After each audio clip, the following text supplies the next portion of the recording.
Hello everyone, very good evening. कैसे हैं आप सारे लोग, जल्दी बताएं।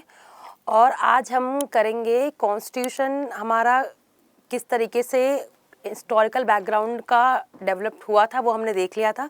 कुछ हमारे एक्ट बचे हुए थे, वो आज हम देख लेंगे।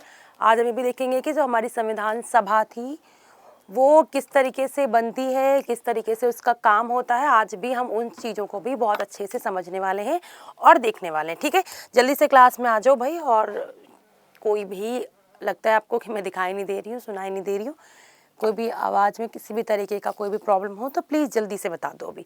ठीक है, तो जल्दी बताओ पिछली क्लास में हमने क्या क्या किया था। ठीक है, अब में से कोई जल्दी बताएगा कि जो पिछली लास्ट क्लास हुई थी हमारी, उसमें हमने क्या क्या पढ़ा हुआ था। प्लीज़ जल्दी बताओ। देखो, तो जहाँ तक मुझे याद है, जो मैंने कल क्लास ली थी उस पर मैंने बताया था आपको कि कंपनी रूल के टाइम तक हमने पढ़ लिया था कि भाई हमने जितने इंपॉर्टेंट एक्ट थे सारे पढ़ लिए थे। फिर हमने देखा था 1857 में रिवोल्ट हुआ था। रिवोल्ट होने के बाद कंडीशन क्या थी वो हमने थोड़ा सा समझी थी और आज हम थोड़ा सा देखेंगे। उसी को बोलते हैं 1858 से लगा के, स्पेशली अगर हम बात करें 1935 तक, यहाँ पे क्या होता है, संवैधानिक सुधारों के बारे में बात की जाती है, जिसे हम बोलते हैं कॉन्स्टिट्यूशनल रिफॉर्म।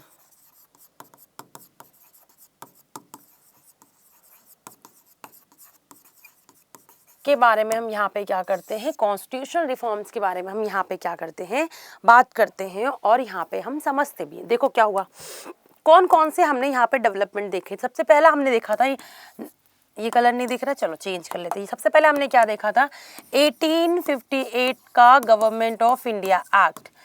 इसे बोला जाता था गुड गवर्नेंस एक्ट। मतलब बहुत अच्छा ये एक्ट था जहाँ पे बड़ी अच्छी अच्छी सी बातें की गई थी, जो हमने इससे पहले वाले क्लास में कर ली थी। तो अब मैं दोबारा तो नहीं कर रही इस पे, है ना। चलो, अब आता है 1861 का एक्ट, बहुत इंपॉर्टेंट है, जिसे बोलते हैं इंडियन काउंसिल एक्ट, परिषद नियम अधिनियम।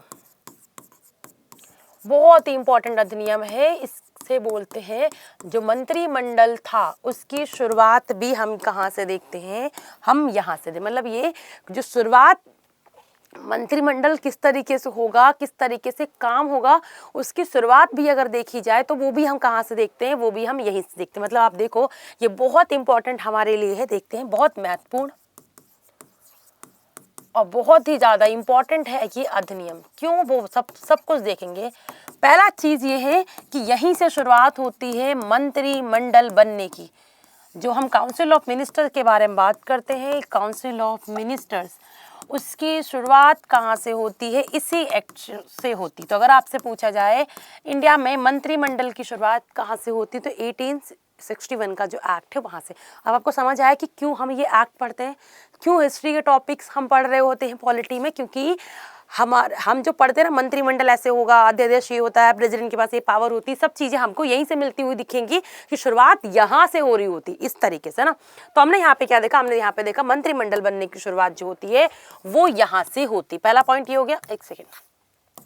दूसरा पॉइंट अगर हम देखें वो क्या है कि पहली बार ऑर्डिनेंस आया, जैसे हम बात करते हैं अध्यादेश, तो हमने यहाँ पे क्या देखा, हमने यहाँ पे देखा अध्यादेश के बारे में, ऑर्डिनेंस के बारे में। और ये जो था, इसके लाने वाला कौन था आपको पता है। इस टाइम पे 1861 की बात करें तो गवर्नर जनरल, सॉरी वायसराय कौन होगा, गवर्नर जनरल तो हटा के उसी को वायसराय बना दिया गया। वायसराय कौन था, कैनिंग। कैनिंग पहला था जिसने क्या लाया, अध्यादेश। और आपको पता है ये अध्यादेश हम आज भी पढ़ते हैं। ऑर्डिनेंस पावर कब लगती है, जब पार्लियामेंट सेशन में ना हो, मतलब पार्लियामेंट में कोई भी सेशन ना चल रहा हो और प्रेसिडेंट को लगता हो कोई बिल है जो बहुत जरूरी है, जो आना चाहिए और वो इम्पोर्टेंट है, तो क्या करते हैं, वो बिल जो होता है वो एज अ ऑर्डिनेंस की तरह, अध्यादेश की तरह आ जाता है। और जब पार्लियामेंट का सेशन शुरू होता है तो उस टाइम उस बिल को उन दोनों सदनों से पास कराया जाता है। सेम चीज उस टाइम पे ये थी कि इमरजेंसी कंडीशन में अगर गवर्नर को कोई बिल पास कराना हो तो गवर्नर के पास ये पावर थी। तो उस टाइम पे किसके पास ये पावर थी, गवर्नर जनरल तो नाम हट चुका था, पर हम जनरली बोलते यही है, वायसराय बोलते हैं ना। वायसराय के पास जो थी ये पावर थी, किसके पास पावर थी, वायसराय के पास। ठीक है, साथ में देखो यहाँ पे जो कार्यकारी परिषद हुआ करती थी किसकी, वायसराय की, वहाँ पे आपके 5 मेंबर तो थे ही थे, साथ में एक अलग परिषद थी जिसका नाम था, कौन सी परिषद, विधान परिषद। जो विधान परिषद थे, यहाँ पे क्या बोला गया, यहाँ पे 2 चीजों की बात की गई। यहाँ पे क्या, गवर्नर के हाथ में पावर थी कि वो क्या कर सकता है, नॉमिनेट कर सकता है। यहाँ पे क्या हुआ, गवर्नर के पास पावर थी कि वो भारतीयों को क्या कर सकता है, इस विधान परिषद में नॉमिनेट कर सकता है, मनोनीत कर सकता है, भारतीयों को क्या कर सकता है, मनोनीत कर सकता है। वो संख्या कितनी हो सकती है, 6 और 12 के बीच में, मतलब मिनिमम 6 होगी और मैक्सिमम 12 होगी। तो इनके बीच में वो क्या कर सकता है, जो भारतीय लोग हैं, अभी तक आप देखो यहाँ पे कानून कौन बना रहा है, अंग्रेज बना रहे हैं, कोई भी भारतीय शामिल नहीं है। पर जब हमारा 1857 का रिवोल्ट हुआ, उसके बाद बोला कि अब भारतीयों को भी शामिल करने की शुरुआत की जाए। तो यहाँ पहली बार बोला गया कि जो विधान परिषद होगा उसमें भारतीयों को शामिल किया जाएगा। तो 6 और 12 के हिसाब से इसमें शामिल हो सकते हैं। साथ में देखो क्या हुआ, 6 पॉइंट देख लो इंपॉर्टेंट। जो विधान परिषद हुआ करती थी, पहली बार ऐसा हुआ जो कैनिंग ने 3 लोगों को शामिल किया। कौन से थे, बनारस के राजा और पटियाला के महाराजा और सर दिनकर राव। तीनों नाम याद रखो। बनारस के राजा, किसको शामिल किया गया पहली बार, उनके नाम क्या थे, बनारस के राजा, पटियाला के महाराजा और सर दिनकर राव। तो ये चीज बहुत इंपॉर्टेंट है। कौन से 3 मेंबर्स को, भारतीयों को शामिल किया गया, ये भारतीय थे जो शामिल किए गए विधान परिषद में। किसने शामिल किया, गवर्नर ने। वो तीनों के नाम बड़े इंपॉर्टेंट है आपके लिए, वो तीनों के नाम देख लो, बनारस के राजा, पटियाला के महाराजा और सर दिनकर राव। तीनों नाम बहुत ही ज्यादा इंपॉर्टेंट है। अब एक 7 पॉइंट देखो, जो पोर्टफोलियो हम पढ़ते हैं ना, पोर्टफोलियो, उसकी शुरुआत भी 1861 के एक्ट से होती। तो अगर हम बात करते हैं पोर्टफोलियो सिस्टम की, उसकी शुरुआत भी हम कहाँ से देखते हैं, इसकी शुरुआत भी 1861 के एक्ट से होती है। अब आप बोलोगे पोर्टफोलियो सिस्टम क्या होता है, कि मान लो एक जैसे मिनिस्टर नहीं होते, उनके अंडर अलग से एक ये मिनिस्टर है, इनके अंदर अलग अलग डिपार्टमेंट बना दिए गए। डिपार्टमेंटल पोर्टफोलियो का मतलब होता है कि एक ये डिपार्टमेंट है, इसके अंडर 3 और डिपार्टमेंट बना दिए गए, इसके अंदर 4 और डिपार्टमेंट बना दिए गए। तो इसकी जो शुरुआत थी, पोर्टफोलियो सिस्टम की शुरुआत भी 1861 के एक्ट में होती है। ये सातों के सारों पॉइंट है जो बहुत बहुत ज्यादा इंपॉर्टेंट है हमारे लिए, और हमें इन्हें बहुत अच्छे से पढ़ना भी है। क्लियर हो गया? आई थिंक इससे ज्यादा हमें कुछ नहीं पढ़ना। हमने यहाँ पे सारे पॉइंट जो है वो देख लिए, हमने 7 पॉइंट देखे। अब आते हैं हम किसके पे, ये तो हम बाद में देखेंगे। अब हम आते हैं कौन सा एक्ट, 1892 का एक्ट। ये भी इंडियन काउंसिल एक्ट है हमारा। अब देखो ये एक्ट भी इंपॉर्टेंट है, क्यों, क्योंकि पहली बार जो बजट पे तो बात हुई, पहली बार इलेक्शन की बात की गई, पहली बार बात की गई निर्वाचन की। पर याद रखना, जो निर्वाचन था ये ऐसा नहीं था कि डायरेक्टली हमें शामिल कर दिया कि आगे भाई हम निर्वाचन करेंगे या इलेक्शंस कराएंगे। इनडायरेक्टली या अप्रत्यक्ष रूप से बात की जाती है कि हम क्या करेंगे, निर्वाचन मंडल होगा जिसके थ्रू हम क्या कराएंगे, इलेक्शन कराएंगे। तो अगर आपसे पूछा जाए कौन सा ऐसा एक्ट था जहां पहली बार इलेक्शन की बात की गई थी, वो 1892 का। तो पहली बार इलेक्शंस की, निर्वाचन की बात की जाती है। पर एक चीज समझना, निर्वाचन की बात की गई, बट ये निर्वाचन की जो बात यहाँ पे की जाती है, तो ये देख लो, जो निर्वाचन या इलेक्शन शब्द होता है ये कहीं पे भी शामिल नहीं था, शब्द नहीं लिखा हुआ था, ना ही शामिल किया गया, ना ही लिख के आया। तो शब्द कहीं पे लिखा नहीं हुआ था, लिखा नहीं था। मतलब ये अप्रत्यक्ष रूप से बात की गई। मतलब इलेक्शंस की कैसे बात की गई, अप्रत्यक्ष रूप से बात की गई। क्लियर हुआ, किससे बात की गई, अप्रत्यक्ष रूप से इलेक्शन की बात की गई। मतलब ये कि इलेक्शंस होंगे, ये बात आ गई कि आगे जाके इलेक्शंस कराए जा सकते हैं, क्योंकि पहली बार इलेक्शन को लेके बात की गई। बट अगर पूछा जाए कि इलेक्शन का शब्द मिला था, नहीं, इलेक्शन शब्द नहीं था, ना ही इलेक्शन को डायरेक्टली बोला गया था। इनडायरेक्ट वे में हम कह सकते हैं कि इलेक्शंस की बात की गई थी। दूसरा इंपॉर्टेंट पॉइंट ये है, दूसरा इंपॉर्टेंट पॉइंट देख लो कि यहाँ पे क्या हुआ। यहाँ पहली बार किसके बारे में बात की जाती, बजट के बारे में। बजट जिसे हम बोलते हैं बजट, पहली बार यहाँ पे बजट के बारे में बात की गई। मतलब क्या कि इससे पहले आप देखो कभी भी बजट को लेकर ना तो कोई डिस्कशन होता था। जैसे आज के टाइम पे क्या होता है, जब बजट आता है उससे पहले डिस्कशन होता है दोनों हाउसेस में जाके, किसकी कौन कौन डिपार्टमेंट की किस किस तरीके की डिमांड है, डिमांड ग्रांट पे बात होती है, फिर जाके बजट आता है। उस टाइम पे किसी भी तरीके का बजट पे कोई भी डिस्कशन नहीं होता था। इससे पहले तक कितने सालों से वो रूल बना रहे हैं, इससे पहले तक कोई भी बात नहीं होती। 150 साल हो रहे थे, किसी भी तरीके के बजट पे कोई बात नहीं हुई। पहली बार बजट की बात करने की बात की कब, 1892 के एक्ट में। और एक चीज और भी थी यहाँ पे, मतलब क्या कि बजट पे डिस्कशन तो अलाउ था, पर सप्लीमेंट्री क्वेश्चन पूछने अलाउ नहीं थी। मतलब क्या, डिस्कशन तो यहाँ पे अलाउ कर दिया गया कि आप डिस्कशन कर सकते हो, बातें कर सकते हो, डिस्कस कर सकते हो, बट अगर मान लो आपका कोई क्वेश्चन है आप बात, पर सप्लीमेंट्री क्वेश्चन दोबारा उस पर क्वेश्चन नहीं पूछ सकते। फॉर एग्जाम्पल क्वेश्चन जो है उन्हें पूछने का राइट आपके पास नहीं था। फॉर एग्जाम्पल कि अगर मैं आपको कुछ पढ़ा रही हूँ, आपके पास राइट है कि आप क्वेश्चन पूछ सकते हो, मैंने आपको जवाब दे दिया, फिर अभी आप मुझसे दोबारा क्वेश्चन पूछ सकते हो, मैं आपको फिर से जवाब दूंगी, फिर आप दोबारा भी पूछ सकते हो, तीसरी बार भी मैं आपको तीसरी बार भी जवाब दूंगी। बट उस टाइम ऐसा नहीं था। अगर आपने एक बार सवाल पूछ लिया और हमने आपको जवाब दे दिया, पर सेकंड टाइम में आप ये नहीं करोगे, नहीं मुझे इसका दोबारा हम सेटिस्फाई नहीं हुए, आप मुझे इसका आंसर दो। तो सप्लीमेंट्री जो क्वेश्चन पूछने की बात की जाती है वो आप नहीं कर सकते। मतलब क्या, मतलब ये कि सप्लीमेंट्री क्वेश्चन नहीं पूछ सकते, वो अलाउ नहीं था। तो ऐसा कौन सा एक्ट था जहाँ पहली बार इलेक्शंस के बारे में बात की गई, वो 1892 का एक्ट। ऐसा कौन सा एक्ट था जहाँ पहले बजट के लेके बात की गई थी, वो भी 92 का एक्ट। ठीक है, आप बहुत अच्छे से पढ़ते भी हो आप, जब ठीक है समझ आ गया। अब इसके बाद कौन सा एक्ट आता है, 1909 का एक्ट, जिसे बोलते हैं मॉर्ले मिंटो रिफॉर्म। यहाँ पे जो आप देखोगे, जो गवर्नर की कार्यकारी परिषद थी जहाँ पे 5 मेंबर हुआ करते थे, यहाँ पे उन 5 से बढ़ा के 11, 12, 15, 16 तक मेंबर्स हो गए। मतलब आप देखो कि यहाँ पे जो गवर्नर की कार्यकारी परिषद थी उस टाइम पे, देखो गवर्नर की जो कार्यकारी परिषद थी उसके मेंबर्स तो थे वो लगातार इंक्रीज हो रहे थे और भारतीय भी शामिल हो रहे थे। क्लियर हो गया, क्योंकि आप देखो इससे पहले कांग्रेस बन चुकी थी, कांग्रेस की डिमांडें आनी शुरू हो चुकी थी। तो अभी साथ में ये भी याद रखना कि 1885 में कांग्रेस का एस्टैब्लिशमेंट हो चुका है और उनकी डिमांड शुरू हो चुकी थी। उनकी डिमांड क्या थी, वो चाहते थे कॉन्स्टिट्यूशनल रिफॉर्म हो, कुछ चीज़ों में रिफॉर्म आए।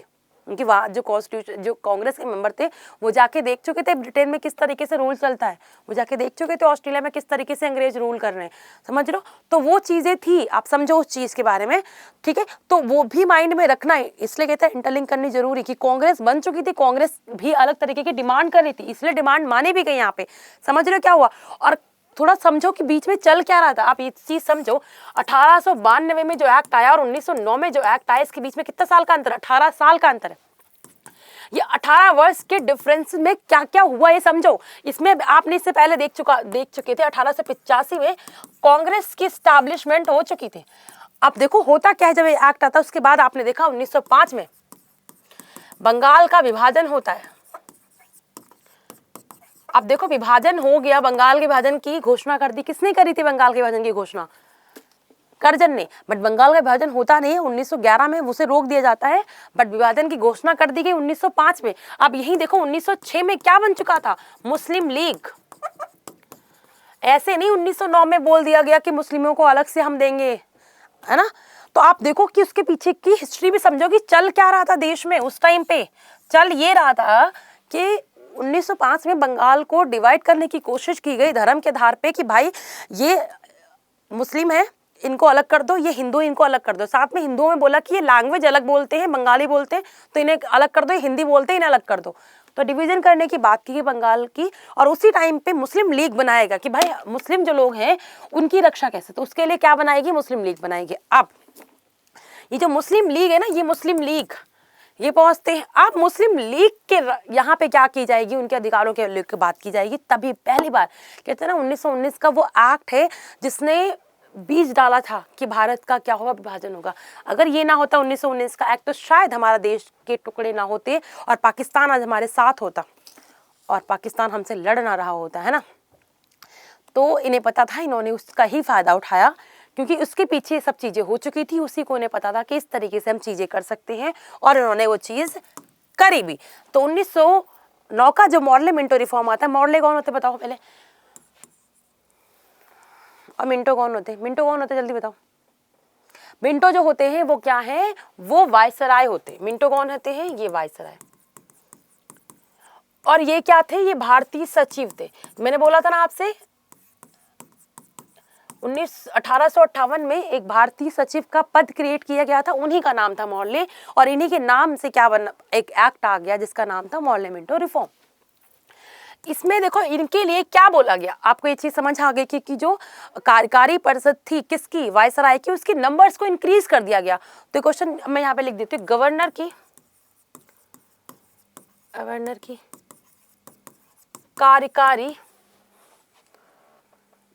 कार्यकारी परिषद के सदस्यों को बढ़ाया गया।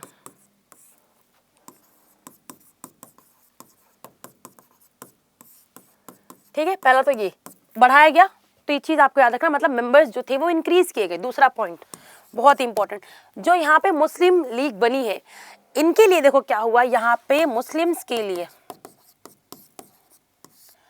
पृथक निर्वाचन मंडल की शुरुआत हुई।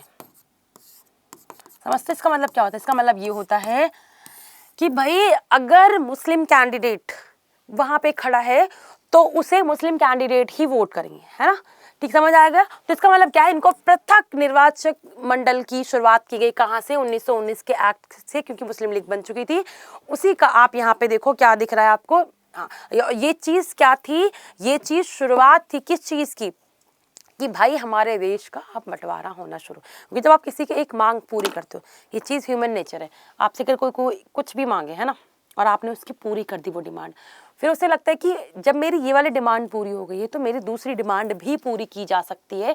तो हम क्या करते हैं, हम अलग डिमांड करनी शुरू कर देते हैं। जैसे जब हम आगे भी देखेंगे, जब आपने हिस्ट्री में पढ़ा होगा तो आपने देखा भी होगा, जैसे कि 1920 में जब गांधी जी ने कुछ डिमांड मांगी, मतलब कांग्रेस ने जब कुछ डिमांड मान ली मुस्लिम लीग की, तो उनको लगने लगा कि सारी डिमांड हमारी मानी जाएंगी। उसके बाद उनकी डिमांड जो थी बढ़ती चली गई, और एक टाइम ऐसी डिमांड कर दी उन्होंने कि भाई हमें अलग पाकिस्तान ही चाहिए, और उन्हें वो पाकिस्तान मिल भी गया। और उसके लिए उन्होंने बहुत सारे दंगे भी हुए, बहुत चीज़ें हुई। तो वही चीज़ थी, शुरुआत यहाँ से हो जाती, उनको जो मिलना था वो मिल गया यहाँ से। समझ आया? मॉर्ले मिंटो रिफॉर्म बहुत जरूरी रिफॉर्म है, क्योंकि यहाँ पे हमने देखा कि कुछ चीजें थी जो मॉर्ले मिंटो रिफॉर्म में यहाँ पे क्या थी, बहुत ज़्यादा जरूरी थी। ठीक है, समझ आ गया? मॉर्ले मिंटो रिफॉर्म को लेके चीजें क्लियर हुई आपको?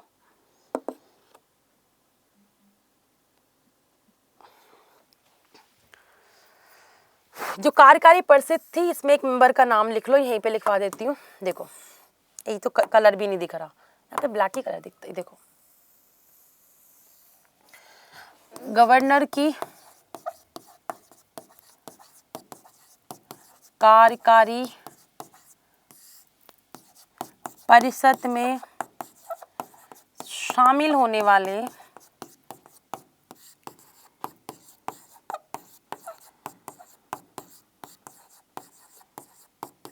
पहले व्यक्ति, बताएगा मुझे कौन है? सत्येंद्र प्रसाद सिन्हा।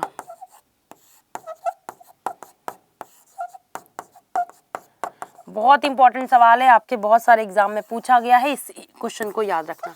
ठीक है, कि अगर आपसे पूछा जाए, मैंने क्या बोला कि जो कार्यकारी परिषद थी किसकी, गवर्नर की, उसके मेंबर्स जो थे बढ़ाए जा रहे थे। तो पहले मेंबर, अब आप बोलोगे कि मैडम अभी आपने ये बताया था, कहाँ पे ये 3 लोग कहाँ शामिल हुए थे? ये शामिल हुए थे विधान परिषद में।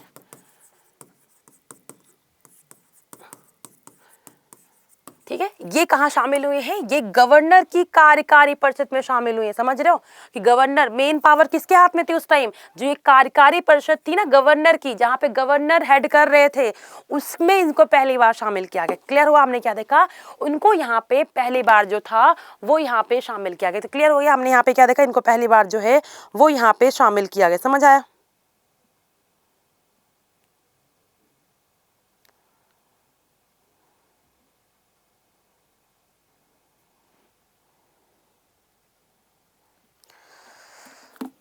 ठीक है,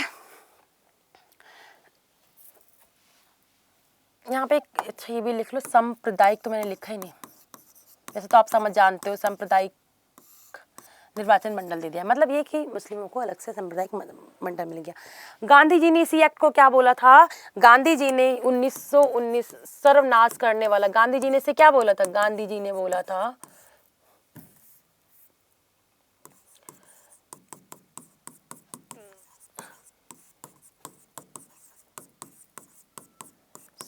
सर्वनाश करने वाला एक्ट।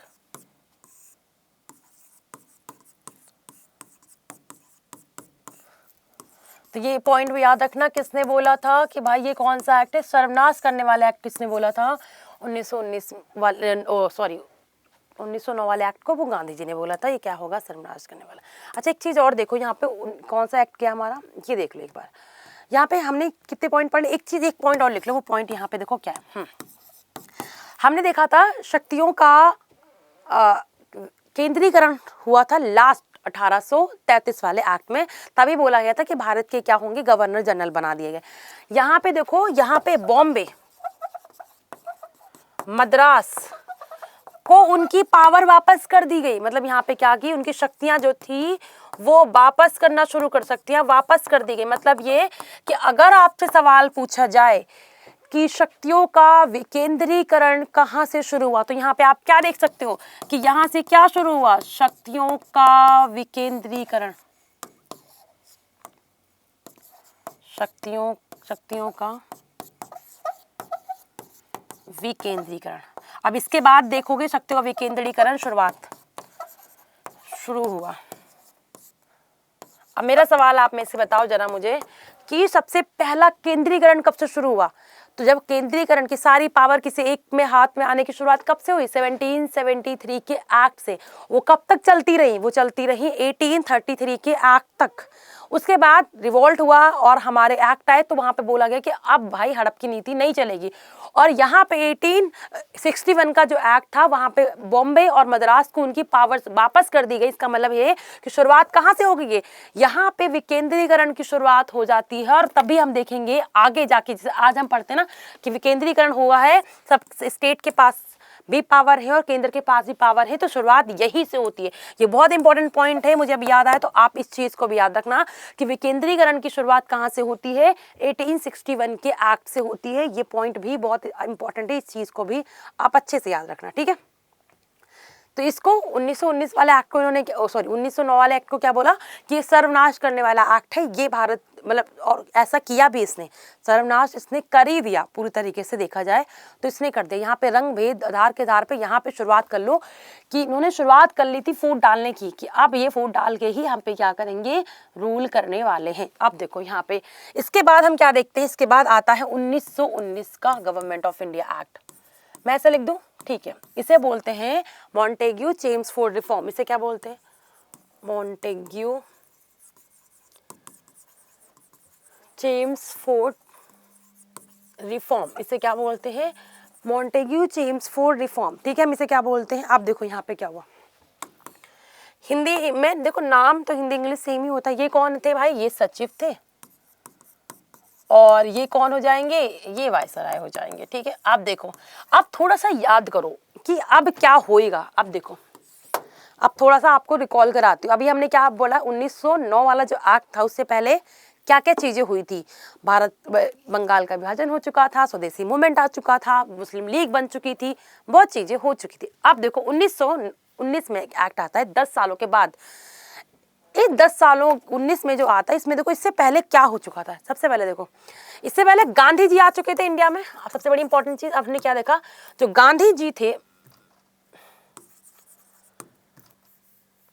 हिंदी में लिखती थी, चलो, गांधी जी जो थे वो वापस आ चुके थे भारत। गांधी जी भारत आ चुके थे, गांधी जी भारत आ चुके थे। इसके बाद देखो होता क्या है, गांधी जी भारत आ चुके थे और आप देखो वर्ल्ड वॉर चल रहा था। क्या चल रहा था? First world war. याद करो भाई, क्या चल रहा था? First world war. शुरुआत होती है 14 से और खत्म होता है 18 में। तब तक ये वेट करते हैं। इन्होंने इससे पहले कोई एक्ट नहीं बनाया क्योंकि इन्हें पता था जब हम वर्ल्ड वॉर जीत जाएंगे तो हम कुछ करेंगे। अब वर्ल्ड वॉर ये जीत चुके हैं 18 में, और गांधी जी ने ही बोला था कि भारतीय शामिल हो वर्ल्ड वॉर में ताकि इंग्लैंड जो है वो जीते, और इंग्लैंड जीती। और उन्हें लगता था कि इंग्लैंड अगर जीत जाएगी तो हमारे लिए बड़ा अच्छा करेगी, भैया वो दिखाने के कुछ और थे, करने के कुछ और थे, ऐसा उन्होंने कुछ भी नहीं करा हमारे लिए। अच्छा हाँ, इसके बाद गवर्नमेंट ऑफ इंडिया एक्ट जरूर आया, जैसा उन्होंने बोला था कि हम आपके लिए बढ़िया बढ़िया कानून बनाएंगे, ऐसे उन्होंने गवर्नमेंट ऑफ इंडिया एक्ट जरूर लेके आया, वो फॉन्टेग्यू चेम्सफोर्ड रिफॉर्म जरूर है। अब देखो क्या हुआ, साथ में आप देखोगे जब वर्ल्ड वॉर चल रहा था उस टाइम पे, इतिहास में आपने पढ़ा होगा, क्या पढ़ा था कि जो टर्की में खलीफा का पद था उसको इन्होंने हटा दिया गया कि कोई भी खलीफा का पद नहीं होगा। उससे जितने भी वर्ल्ड में मुस्लिम थे वो सारे के सारा गुस्से हो रखे थे कि भाई इन्होंने गलत कर दिया खलीफा का पद उठा के।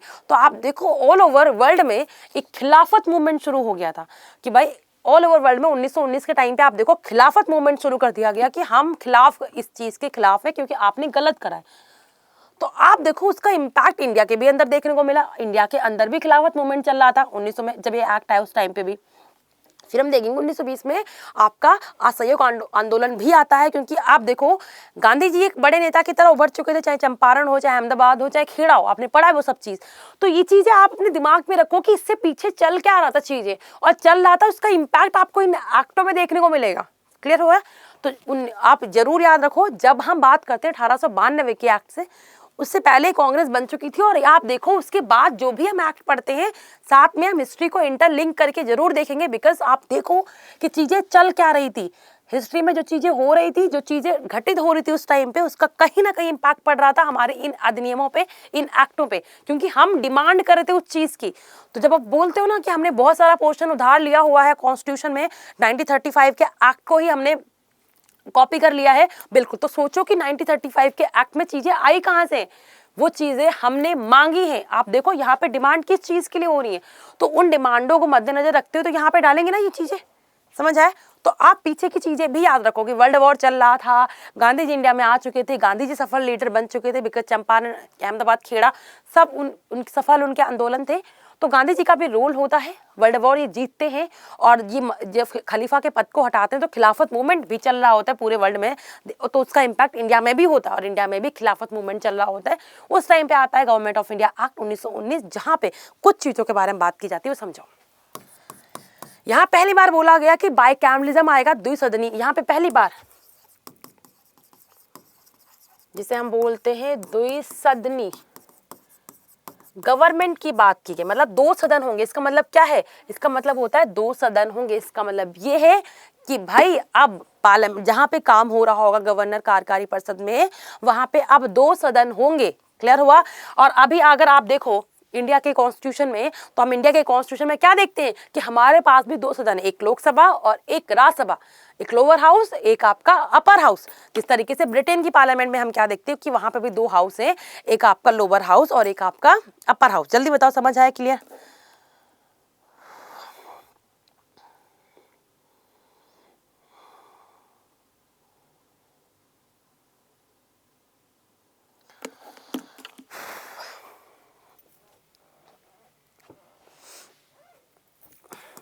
पर यहां पे देखो क्या किया, इसके तहत केंद्रीय विधान परिषद,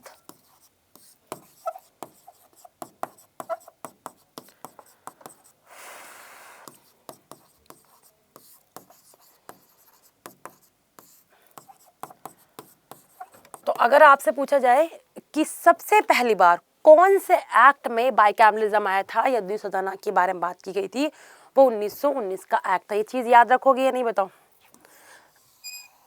इतना ही इंपॉर्टेंट है, आपके इतना ही पूछा जाता है आपके पेपर में, ज़रा वो आपसे नहीं पूछेंगे स्टेट विधान, पर मैंने यहाँ पे करवा दिया है। ठीक है, समझ आया? सबसे पहली बार द्विसदन के बारे में बात की गई, क्योंकि अब लोगों ने डिमांड करनी शुरू कर दी थी, इसलिए ये किया गया। वो खुश नहीं थे हमसे कि भाई हमारी खुशी के लिए बड़ा कुछ अच्छा कर रहे हैं, जी बिल्कुल भी नहीं, है ना। पहली बार यहाँ पे किस चीज़ के बारे में बात की गई, पहली बार यहाँ पे बात की जाती है किस चीज़ के बारे में? जल्दी बताओ एक बात। अच्छा मैं आपको देखो कॉमेंट, जल्दी बताओ एक चीज़ में।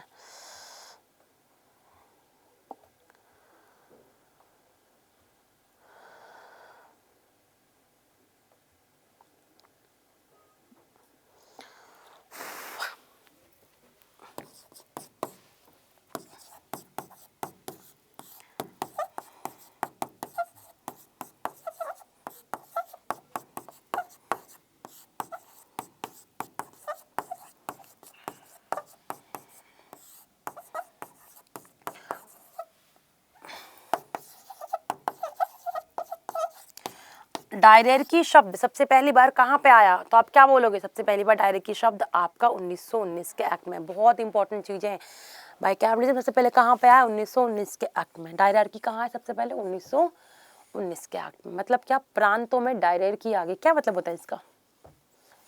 द्वैध शासन का मतलब क्या होता था कि भाई रिस्पॉन्सिबिलिटी किसी और के पास और पैसा किसी और के पास, सेम चीज। यहाँ पे भी तीनों ने क्या बोला कि यहाँ पे इन्होंने दो सब्जेक्ट बनाए। देखो, एक थे आपके रिजर्व सब्जेक्ट,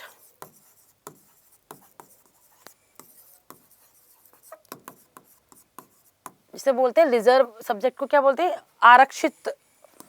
आरक्षित विषय, है ना। और एक थे ट्रांसफर सब्जेक्ट,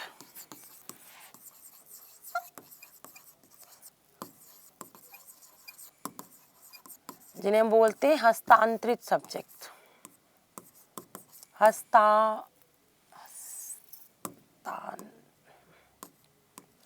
एक सेकंड में हिंदी में लिखती दोबारा से। हस्तांतरित सब्जेक्ट विषय। देखो थोड़ा सा भी ऊपर नीचे तो प्लीज देख लेना, इसमें इतना वो नहीं करना। देखो यहाँ पे दो सब्जेक्ट स्टेट में, कहाँ पे? राज्यों में ऐसा बोला गया जहाँ जो प्रांत थे, आपको पता है ब्रिटिश इंडिया जो था वो कैसा था? प्रांतों में बटा हुआ था। आपने पढ़ा हिस्ट्री में बहुत अच्छे से कि जो प्रिंसली स्टेट थे वो अलग थे और जहाँ पे डायरेक्ट कंट्रोल था वो जो प्रोविंसेस थे वो इनके पास थे। यहाँ पे जो इनके प्रोविंसेस जो प्रांत थे वहाँ पे इन्होंने डायरार्की लगा दी। मतलब दो सब्जेक्ट बनाए, एक आपके रिजर्व सब्जेक्ट, एक यहाँ पे ट्रांसफर। रिजर्व सब्जेक्ट में क्या रखा? देखो रेवेन्यू कलेक्शन किसके पास रहेगा? इन्हीं के पास। डिफेंस किसके पास रहेगी? डिफेंस भी इन्हीं के पास। फॉरेन ट्रेड अफेयर्स लिख लो आप वैसे तो, ये किसके पास? ये भी इन्हीं के पास। फॉर एग्जाम्पल जैसा इससे पहले जम्मू कश्मीर और हमारे साथ था वही सेम चीज़ यहाँ पे। इन्होंने बड़े बड़े सब्जेक्ट अपने पास रखे। ट्रांसफर में क्या रख दिया इन्होंने? ट्रांसफर में सब कुछ आप ही करो भाई। रिस्पॉन्सिबिलिटी यहाँ पे अकाउंटेबिलिटी रिस्पॉन्सिबिलिटी है इनकी कोई नहीं। यहाँ पे इन्होंने क्या बोला? लोकल गवर्नमेंट आपके पास। तो कभी कभी आपसे पूछा जाए कि जो लोकल गवर्नमेंट थी, स्थानीय सरकारें थी, जब हम पढ़ेंगे स्थानीय सरकार के बारे में तो हम देखेंगे कि कैसे इसकी शुरुआत होती है, कैसे ये बनती है और सब चीज़ें। तो जो लोकल गवर्नमेंट थी कि किस तरीके से लोकल गवर्नमेंट काम करेगी, वो किसके हाथ में थी? वो इन्होंने किसकी? ट्रांसफर सब्जेक्ट को बोल दिया कि भाई आप करो लोकल गवर्नमेंट में चीज़ें, हमें कोई मतलब नहीं है। इनसे सिवा जो भी सब्जेक्ट, जैसे एग्रीकल्चर हो गया, एग्रीकल्चर में इरिगेशन हो गया, ये सारी चीजें जो थी ये सब कुछ किसके हाथ में था? ट्रांसफर सब्जेक्ट के हाथ में। बड़ा अच्छे समझो ये कि जो भी जहां पे भी रिस्पॉन्सिबिलिटी तय हो रही है वहां पे इन्होंने क्या कर दिया? वो चीज ट्रांसफर कर दी किसके हाथ में? कि जो प्रांत कुछ देख रहा है उनके हाथ में। केंद्र के पास में कोई दिक्कत नहीं, केंद्र नहीं जानता कुछ भी चीजों के बारे में, आप देखो। ठीक है, तो पहली बात आपको दोबारा से एक बार जब द्वैध शासन हमने देखने को देखा था कब? 1765 से 1772 तक। यहाँ पे फिर देखने को मिलता है। यहाँ पे कहाँ पे देखने को मिलेगा? प्रांतों के अंदर। जब हम 1935 का एक्ट पढ़ेंगे तो हम देखेंगे कि ट्रांसफर होता है किसके अंदर? केंद्र के अंदर। ये चीज दोबारा से, तो यहाँ पे दो शब्द आपको समझ आए। एक तो पहली बार यहाँ पे द्विसदनीय चीजों के बारे में, द्विसदन के बारे में बात की जाती फॉर द फर्स्ट टाइम। इससे पहले कहीं पे भी हमने बात नहीं की, पहली बार ये चीज। देखो ये पहली बार की जाती है, पहली बार लिख लो हर चीज यहाँ पे पहली बार। और एक शब्द जो डायरेक्की होता है ना, डायरेक्की का भी पूछते हैं, डायरेक्की शब्द पहली बार आपको कहाँ मिला? तो भी आप बोलोगे 1919 के एक्ट में। जब अब वैसे आप बोलते हो कि हमें वहां पे द्वैध शासन देखने को मिला, बट जो ये वाला डायरेक्की है बिल्कुल अलग है। तो डायरेक्की शब्द ही अलग है। ये कहाँ मिला हमें देखने को? 1919 वाले एक्ट में।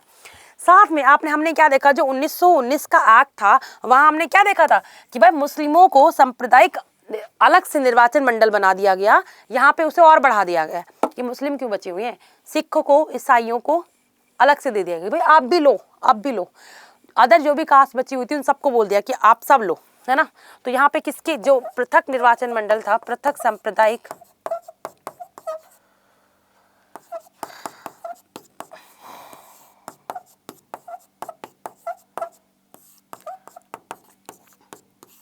मंडल था, उसे और बढ़ा दिया गया। किसके लिए? सिखों के लिए,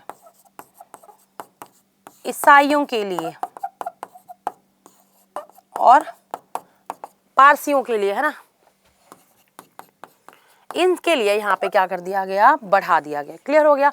तो हमने यहाँ पे 2-3 पॉइंट जो थे बहुत इंपॉर्टेंट थे हमारे लिए, वो हमने देखा कि दुष्योधन क्या होता है। फिर हम देखें केंद्र में किस तरीके से ये लागू होता है। जल्दी बताओ मुझे, इनमें किसी को कोई डाउट है किसी भी तरीके का? चलो अब हम पढ़ते हैं 1935 का एक्ट,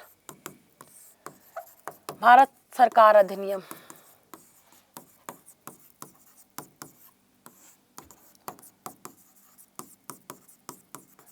अब बताएगा कोई हिस्ट्री में क्या हुआ? तो हमने क्या देखा, हमने देखा ये कि चीजें थोड़ी चेंज हुई। क्या 1920 में क्या शुरू हुआ, असहयोग आंदोलन। हम आपको सहयोग नहीं करेंगे। क्या चला, असहयोग आंदोलन। भाई हम आपको बिल्कुल भी सहयोग नहीं करेंगे किसी भी तरीके से। इसके बीच में क्या होता था, 1929 में एक चीज और बोली गई। देखो 1919 वाले में बोला गया, चलो मैं यहाँ पे लिख देती हूँ। जो 1919 का एक्ट था गवर्नमेंट ऑफ ये काउंसिल एक्ट, इसमें क्या बोला गया कि हर 10 सालों के बाद एक क्या बनाया जाएगा, 10 वर्षों के बाद एक साइमन कमीशन इंडिया में आएगा। क्या आएगा, साइमन कमीशन, जो क्या करेगा, जो कॉन्स्टिट्यूशनल रिफॉर्म करेगा। क्या करेगा, कॉन्स्टिट्यूशनल रिफॉर्म, संवैधानिक सुधार करेगा। क्या करेगा, संवैधानिक सुधार। तो हमने यहाँ पे क्या देखा, हमने यहाँ पे देखा क्या करने वाला है, कॉन्स्टिट्यूशनल रिफॉर्म्स करेगा। ठीक है। अब देखो 1920 में असहयोग आंदोलन होता है, फिर वो असहयोग आंदोलन वापस होता है। 1924 में गांधी जी 1922 में गांधी जी को रिहा किया, मतलब गिरफ्तार किया गया। 1924 में गांधी जी दोबारा से बाहर आ जाते हैं। फिर आप देखो कि भगत सिंह, चंद्रशेखर आज़ाद, इनका हम टाइम पीरियड देखते हैं उस टाइम पे, और काफ़ी चीज़ें हो रही होती हैं हमारे देश में। उस टाइम पे डिमांड बढ़ चुकी होती है हमारी। अब हमें अपने देश से प्यार हो चुका होता है। अब हमें किसी भी हालत में अपने देश से अंग्रेजों को बाहर फेंकना ही था, है ना। हमें अंग्रेज चाहिए ही नहीं थे। हमारी जो रूल पॉलिसी होगी वो हम बनाएंगे देश के लिए कानून। ठीक, वो चीज़ हो चुकी थी। अब डिमांडें होनी बड़ी शुरू हो चुकी थी। अब देखो होता क्या इसके बाद, भैया साइमन कमीशन इंडिया आता है। साइमन कमीशन जब इंडिया आया तो यहाँ पे देखो कुछ चीजें हुई। पहली चीज तो ये किसके लिए आ रहा था, संवैधानिक सुधार करने के लिए इंडिया में। ठीक है। ब्रिटेन में इलेक्शन थे तो उन्होंने 2 साल पहले ही बना के भेज दिया। बनना कब था, 29 में, और ये 27 में बन गया और 28 में इंडिया के अंदर आ गया। और जब इंडिया के अंदर आया तो इसका बहुत विरोध हुआ। उसका रीजन ये था क्योंकि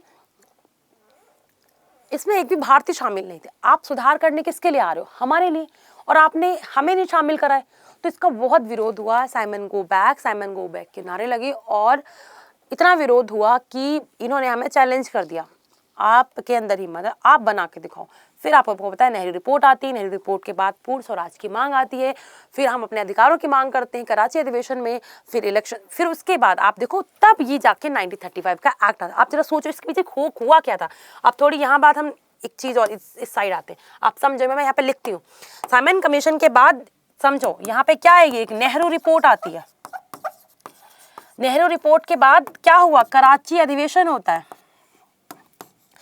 इंटरलिंक करना बहुत जरूरी। कराची अधिवेशन होता है, कराची सेशन होता है कब, 1931 में, और 1928 1929 आप देख लो रिपोर्ट के बारे में। ठीक है। इसमें हमने अपने अधिकारों की मांग की थी कि भाई हमें हमारे अधिकार चाहिए। साथ में आप देखो सीडीएम भी शुरू हो चुका था, सिविल डिसोबीडियंट मूवमेंट। ठीक है, सविनय अवज्ञा आंदोलन।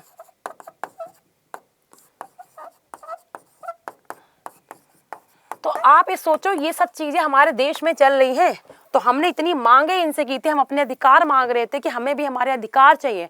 तो अब ये हमें कुछ अधिकार देंगे, कुछ बातें की जाएंगी जो 1935 के एक्ट में दी है। ठीक है, समझ आया। क्योंकि अब हमने इतनी मांगे कर ली थी, उसी का इम्पैक्ट आपको 1935 के एक्ट में देखने को मिलता है, जो आपने बहुत अच्छे से पढ़ा होगा हिस्ट्री के पॉइंट ऑफ व्यू से। अभी मैं थोड़े आपको एक्ट बताऊंगी इसमें क्या था। पहला पॉइंट देखो, जो अभी हमने डायरार्की देखी थी कहाँ पे, प्रांतों के अंदर, वो डायरार्की कहाँ आ जाएगी, अब केंद्र के अंदर। तो अभी हमने जो डायरार्की, मैं आप दोबारा से हिंदी नहीं लिख रही हूँ क्योंकि मैं वहां पे समझा चुकी हूँ डायरार्की का मतलब क्या होता है। डायरार्की 1919 के एक्ट में कहाँ पे थी, प्रोविंसेस में थी, अब कहाँ पे आ गई, सेंटर में आ गई। तो वहां से ट्रांसफर ये कहाँ पे आ गई, सेंटर में आ गई। जो डायरार्की पहले कहाँ थी और ये यहाँ पे आ गई। 1919 वाले एक्ट में क्या किया गया कि जो पृथक निर्वाचन था वो किस वहां पे जो थी वो बात कर दी गई कि हाँ सिखों को, ईसाइयों को, उनके बारे में बात करी गई। यहाँ पे बात की जाती है इलेक्शंस को लेके, वोटिंग राइट को देके। पहली बार वोटिंग राइट के बारे में बात की जाती है, और महिलाओं को भी अधिकार दिए गए आपके वोट करने के, बट एक चीज़ याद रखना कि वो अधिकार सबके लिए नहीं थे। ना ही यहाँ पे वोटिंग की बात तो की जाती है, बट यूनिवर्सल एडल्ट फ्रेंचाइजी की बात यहाँ पे नहीं की जाती है कि सबको वोट करने का अधिकार 1935 वाले एक्ट में नहीं था। कुछ एलाइड वर्ग के लोग थे जिनके पास ही वोटिंग राइट था। ये चीज याद रखना कि वोटिंग राइट की बात तो की गई थी यहाँ पे, और महिलाओं की बात भी की गई थी यहाँ पे कि वोट कर सकती हैं वो, बट वो कुछ एलाइड वर्ग के लोग थे और एलाइड वर्ग की महिलाएं थी, उनके पास ही अधिकार थे। तो प्लीज इस चीज में कंफ्यूज मत होना कि यहाँ पे हमने बात करी थी कि वोटिंग राइट की, फिर हमने वो चीज मना कर दी, तो ऐसा नहीं था बिल्कुल भी।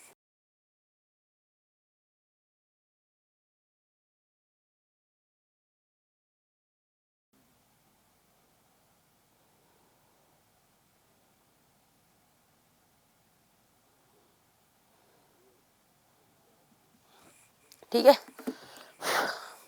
बताओ।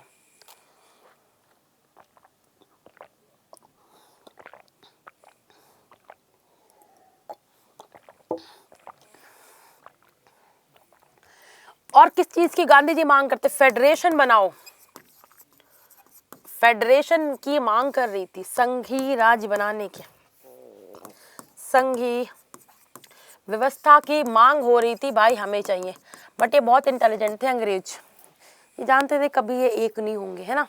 इन्होंने बोला ठीक है हम फेडरेशन बना देंगे, बट हमारी एक कंडीशन है। कंडीशन क्या है कि फेडरेशन में जो शामिल होंगी तो प्रोविंसेस भी शामिल। इसमें क्या था, इसमें ये था कि जो हमारे प्रोविंसेस हैं, प्रांत है, ऑफिशियली बोला गया ये कौन होंगे? प्रांत होंगे, ये प्रिंसली स्टेट होंगे, इन्हें बोलते हैं रियासतें। अब देखो इन्होंने बोला हम फेडरेशन बना देंगे, मतलब क्या? इससे पहले भी देखो यहाँ पे फेडरेशन बनने की बात भी की जाती है और बनता भी है। यहाँ पे बोला गया कि देखो यहाँ पे जो प्रांत है वो और जो ये प्रिंसली स्टेट है, ये दोनों ही बोल दें कि वो भारत के हिस्से में आएंगे और उनकी जो पावर से रियासतों की वो मतलब हटा दी जाएंगी। आपको लगता है रियासतें मानेंगी कभी भी इस चीज़ को? जो रियासत थी वहाँ पे आज भी नवाब रूल कर रहे थे ना, माना जो मेन पावर थी वो ब्रिटिशर्स थे, बट रियासत में तो वही हेड थे। और कोई इंसान अपनी पावर छोड़ता है? आपने सोचा कभी भी कोई इंसान अपनी पावर नहीं छोड़ता। पावर की शक्ति बड़ी अनोखी है ना, कोई भी इंसान अपनी पावर से छोड़ना नहीं चाहता। तो रियासतें कभी भी मानेंगी फेडरेशन के लिए? बिल्कुल नहीं। तो कभी भी रियासतें इस चीज़ को नहीं मानी कि उन्हें फेडरेशन बनना है, तभी ये चलते चलते हम फाइनली बनते हैं 1947 के बाद फेडरेशन, है ना। अब ये देखो फेडरेशन की बात मांग बहुत टाइम से गांधी जी कर रहे थे, और यहाँ पे पहली बार बोला गया हम फेडरेशन बनाएंगे, संघीय व्यवस्था की बात की गई, और प्रिंसली स्टेट और प्रोविंसेस दोनों ही मिल के क्या बनाएंगे? फेडरेशन बनाएंगे। ये चीज़ भी आपको देखो, और इसी एक्ट से आप देख लो यहीं पर एक तीसरा पॉइंट कि जो हमारा वर्मा को 1935 के गवर्नमेंट ऑफ इंडिया एक्ट से ही भारत से बाहर कर दिया गया। भारत से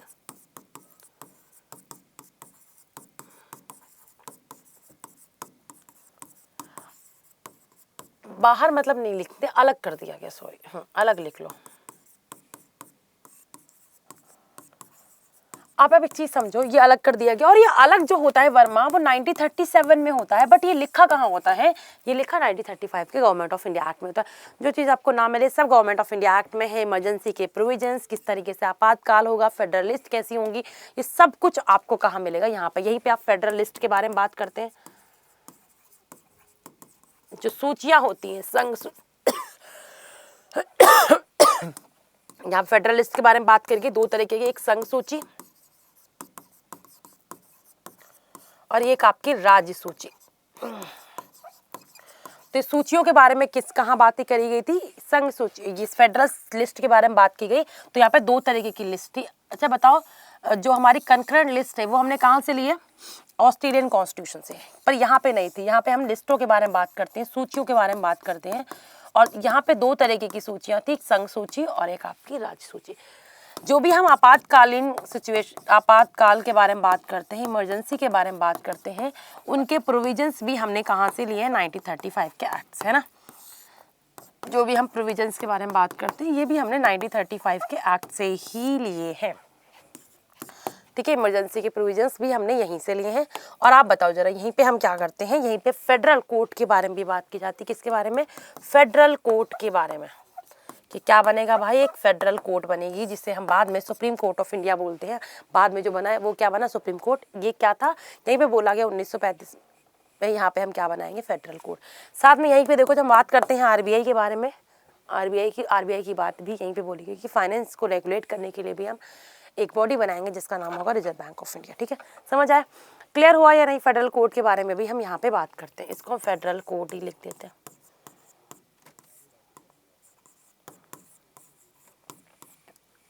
ठीक है, समझ आया। तो 1930 और यहीं पे हम वोट के बारे में बात करते हैं। बट आप देखो कि कुछ एलाइड वर्ग के लोगों को ही वोटिंग राइट था। यहीं पे हमने बोला कि हम इलेक्शन करवाएंगे। इसके बाद ही 1937 में क्या होता है, इलेक्शन होता है। तो यहाँ पे इलेक्शंस की बात भी कही कि आप क्या होगा, डायरेक्ट इलेक्शन होगा। और हमने देखा इलेक्शंस भी कराए गए और 1937 में वो इलेक्शन जो थे वो आपके कंडक्ट कराए जाते हैं। क्लियर हो गया। ठीक है, इंटरलिंक करना जरूरी, तभी आप चीज़ों को बहुत अच्छे तरीके से याद कर पाओगे। अब बताओ जल्दी से, किसी को कुछ रह गया जो ना समझ आ रहा हो। ऑलमोस्ट तो हमने बहुत चीज़ें कर ली हैं। चलो, अब आता है हमारा इंडिपेंडेंस एक्ट 1947 का, जो हम करते ये हैं कि भाई हमारा देश अब आज़ाद हो रहा है। 1935 के हम एक्ट को तब तक मानेंगे जब तक कि हमारा कॉन्स्टिट्यूशन इनएक्ट नहीं हो जाता है पूरे देश में, तब तक। क्लियर हो गया, वो बात खत्म हो जाती है। अब देखो इसके बाद समझो क्या होता है। इसके बाद 1937 में होते हैं इलेक्शंस। कल भी मैंने थोड़ा समझाया था ना आपको। इसके बाद चुनाव। फिर हमने देखा 1939 से 1945 तक चलता है सेकेंड वर्ल्ड वॉर।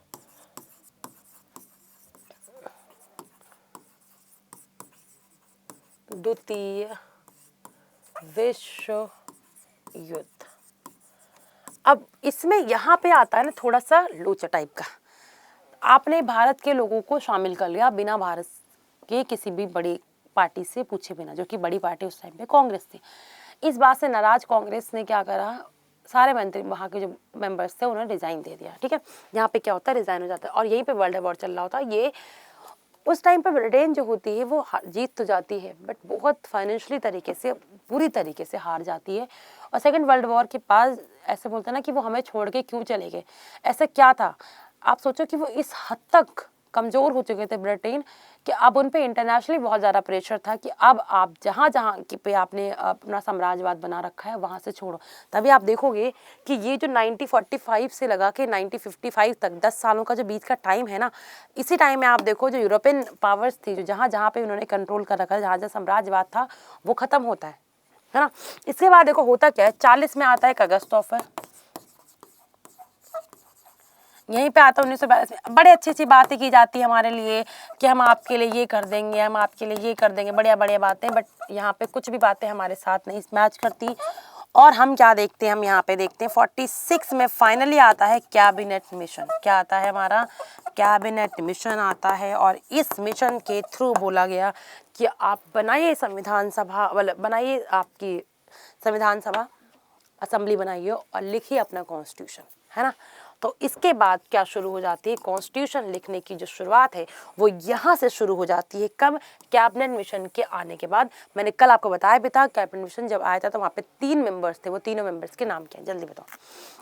पहले मेंबर का नाम क्या है, अलेक्जेंडर, लॉरेंस और क्रिप्स। तो कम 3 मेंबर तो ऐसे एक कीवर्ड में तो याद ही कर सकते हो, अलेक्जेंडर, लॉरेंस और आपका क्रिप्स। ये 3 लोग आए थे जिन्होंने बोला कि आप बनाइए अच्छे से और अपना वो, ठीक है। इसके बाद हमने देखा हमारी असेंबली बननी शुरू हो जाती, वो हमारे देख लो। इसके बाद आती है संविधान सभा, और कैसे बनती है कैसे नहीं बनती तो देख लो। वर्किंग कमेटी शुरुआत हो जाती है और पहली मीटिंग होती है 9 दिसंबर 1946 को।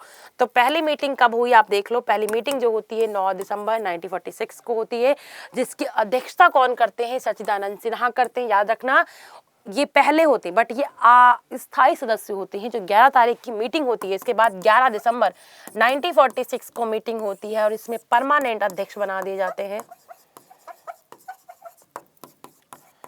परमानेंट प्रेसिडेंट बना दिए जाते हैं। उनका नाम होता है राजेंद्र प्रसाद। क्या नाम होता है, राजेंद्र प्रसाद इनका बनाते हैं और इनका परमानेंट ये अध्यक्ष होता है। ठीक है, कितने मेंबर होते हैं, कौन कौन से मेंबर कहाँ कहाँ से आते हैं, ये भी हम देखेंगे बट अगली क्लास में। हाँ, एक चीज़ ये भी देख लो कि वाइस प्रेसिडेंट बहुत बार पूछा गया है कि वाइस प्रेसिडेंट कौन होते हैं। देखो ये कौन है, ये एच.सी. मुखर्जी, वी.टी. कृष्णाचार्य, ये बहुत बार पूछा गया है ये इनके बारे में, एस.सी. मुखर्जी के बारे में और वी.टी. कृष्णाचार्य के बारे में। प्रेसिडेंट वाइस प्रेसिडेंट तो आपको याद ही रखना है, ठीक है। पहली मीटिंग कब होती है संविधान सभा की, बताओ? 9 दिसंबर 1946 में। उस टाइम पे अध्यक्ष कौन होते हैं? सच्चिदानंद सिन्हा, ठीक है, जो कि अस्थायी रूप से होते हैं। फिर मीटिंग कब होती? 11 दिसंबर 1946 को। यहाँ पे बोल दिया गया कि अब जो संविधान सभा है इसके परमानेंट अध्यक्ष बनाने की बात की जाती है। किसको बनाया गया? राजेंद्र प्रसाद को बनाया गया, ठीक है। और वाइस प्रेसिडेंट किसको बनाया गया? एस.सी. मुखर्जी और आप देख लो कृष्णाचार्य जी को बनाया गया, वी.टी. कृष्णाचार्य जी को बनाया गया। अब कितने मेंबर शामिल होते हैं, कौन कौन से मेंबर्स कहाँ कहाँ से आते हैं, कितने मेंबर्स होते हैं और किस तरीके से संविधान लिखने की शुरुआत होती है, कौन कौन सी इंपॉर्टेंट कमेटीज होती हैं और उनका क्या क्या रोल होता है, हम पढ़ेंगे अगले क्लास में, ठीक है।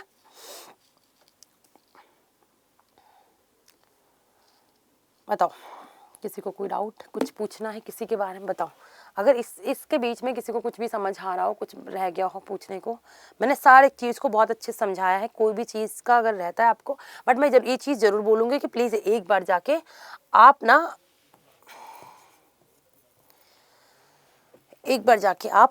क्वेश्चंस की प्रैक्टिस ज़रूर करना, है ना। जब आप क्वेश्चंस की प्रैक्टिस करते हो तो आपको थोड़ा सा आइडिया और होता है कि भाई हमने ये चीज़ करी हुई है और ये क्वेश्चन इस तरीके से आया है, पूछने का तरीका ये है। तो एक बार जाके ये टॉपिक खत्म हो चुका है हमारा ऑलमोस्ट। तो अब हम संविधान सभा पढ़ेंगे जो कि हमारा नया टॉपिक होगा अगली क्लास में। आज के लिए इतने रखते हैं, कोई भी डाउट हो कुछ भी हो पूछ लेना। Bye bye, take care and thank you so much.